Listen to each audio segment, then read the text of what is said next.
hasil bulanannya pua gaji.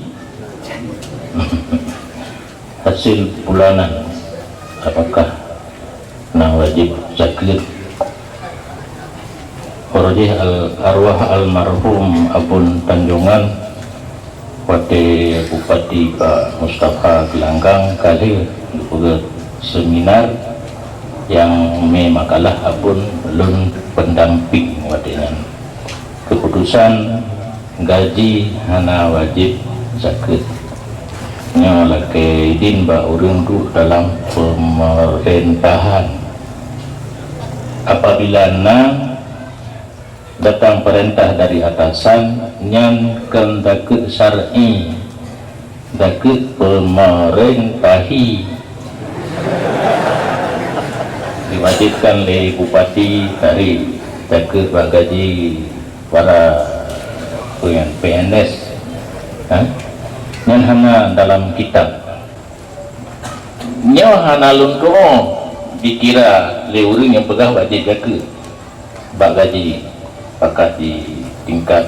guru ataupun PNS yang lain anak untuk kira tapi langkoran nah tulisan Profesor Muslim Ibrahim nah urung pegah nyok kelung pegah nedinga pegah dalam Quran kan letak pun pegah li Allah Ta'ala ke Abu Lahab ke Fir'aun nya kau pegah Yusuf Qaradawi yang tulis fikih zakat kaibah syarat hol jika berani kenaikannya harga itu urung-urung yang pegat pembaharuan dalam Islam yang berani jubah kalimat-kalimat yang dalam hadis yang kira-kira menggila dalam hidungnya untuk diambil keputusan zakat gaji wajib hul dipindah maka urangnya napeng 50 juta lagi uno wajib debit zakat hana petruk itu main dan agak beda BO salah BO dikebut di ilmiah daya begitu peng 50 juta itu baru wajib zakat di urangnya hana katakan 50 juta wajib sedangkan gaji di jumlah titun menyonai 50 juta kan dicok zakat per bulan 24 salah teman menyawrojih puranan zis badan amal zakat infak dan sedekah nyo badan amal kaibah tinggal zis zakat infak sedekah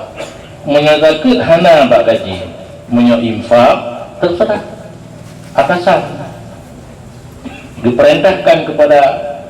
anak buah ganyannya kutipek 2,000 rokok tak layan le gaji 5,000 yang di lom kurang lom untuk infak ataupun sedekah ini boleh saja jika mau hidayah pina tarik peng banyak ni jadi titik dalam kelas dalam kabilah yang infak ataupun sedekah hai itu kata baju kedua dalam ada yang hak ditanya kayak baju legal pengen untuk titik baju bersama dikandung unsur sedekah yang boleh apalagi pemerintah tapi hukumnya yang berjelas baik dari peng infak dan sedekah api barat biawak dari becut diurung dari becut manfaat ke masyarakat yang anak putri kesimpulan zakat gaji hana nyona urang pegahna kake rahasia urangnya ka baca urang kage buat syarat hul rukun